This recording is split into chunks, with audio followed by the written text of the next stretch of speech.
Hello and welcome to this edition of our program, Kunia Health, and today we're going to be discussing heart failure. You might be wondering what is this heart failure, and you may have been hearing about heart failure. So today, in discussing heart failure, I want to liken it to the submersible pump used in pumping water to generate water from well to the to wherever you're using it, or to the tank, then transferring it from where you now deliver it to your household or in wherever you want to be using it to your faucet. So the water that is being pumped from the well often used machines known as submersible pump or the downtown pump. So these submersible pump help in pumping water that now generates, goes to the tank, and that is where it's stored. Now imagine that your heart pumps all the time and have some rest. Like the submersible pump, you have to pause, you have to switch up. And the heart that is in you and I, it never stops unless you're gone. The heart is always busy, pumping even when you are asleep, circulating blood, because it is that blood that it circulates that keeps you alive. That's where you get your oxygen. That's where the nutrients pass across the whole vessels and transport into your heart, into the whole body, that now make you to move around. At some point, the workload of this heart increases. Not just because you're aging, which of course affects that, but because we increase it with a lot of habits, our lifestyles.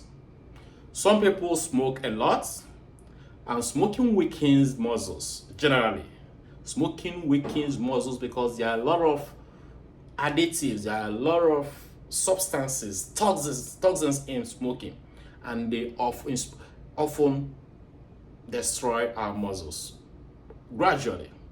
Other thing is alcohol.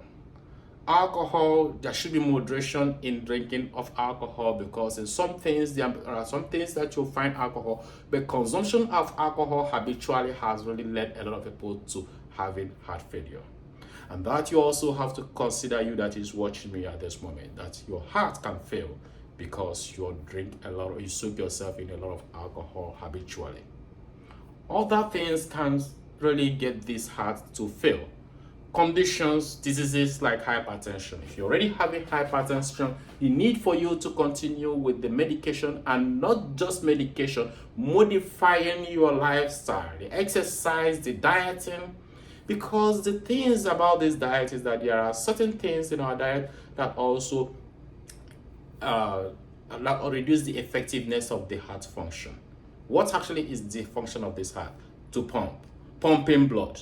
The heart moves every time to pump blood as it comes into what we call the right atrium, from the right side of the heart into the right ventricle, from there to the lung, coming back as oxygenated into the left atrium to the left ventricle, and pumped into your whole entire system.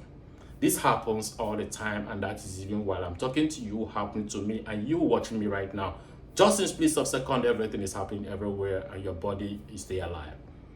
But when there is diseases like hypertension, you will need to be controlling this so that it wouldn't lead to the point that this heart becomes overwhelmed and the effectiveness diminishes.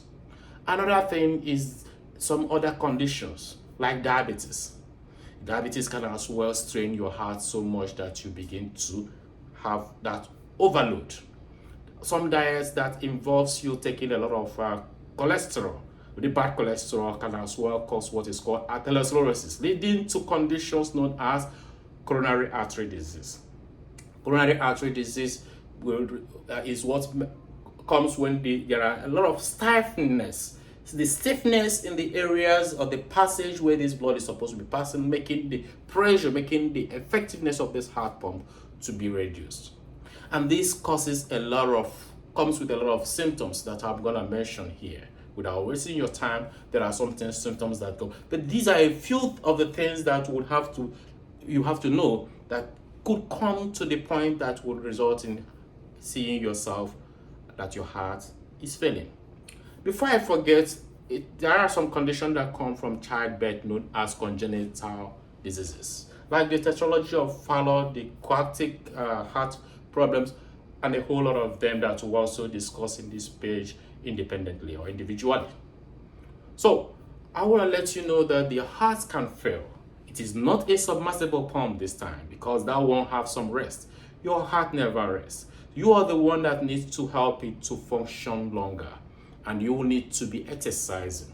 You need to reduce the intake of the sodium. I call it salt, of course, you take every day. This salt is not just because it's in the food, because your food, of course, needs to be tasty. But you need to, because that salt you put in your food is also good to some extent. Moderation is the key. But where you have to avoid this salt in your food is when you are going to be eating what we call junks. The flour food, the baked food, the processed food, they have a lot of salt that you need to avoid. And I would say avoid those processed food and eat natural organic food. And even if you add those ones salt in moderation, then you are good. As far as your food is tasty, what more do you need to make it toxic before you eat? But sodium can as well deteriorate the function of your heart. And these you need to avoid so that you wouldn't go to the extent of coming into the hospital with heart failure, which comes with some symptoms like seeing that your feet is swollen, swollen foot, swollen leg. Yeah, it's a sign that your heart is failing if you are having these conditions I have mentioned, and at some point these are coming up. Diabetes, hypertension, some infections that have led to this, and you are seeing that you're having swollen feet, fatigue and weakness, persistent cough, increased need to urinate at night, some kind of discomfort, sudden weight gain. These could be a sign that your heart is failing when these conditions are in place, and you need to go and see your doctor before it worsens. Remember, if this heart is failing, there are also ways of treating it. And when you meet a doctor, that is where you begin to examine and give you the treatment.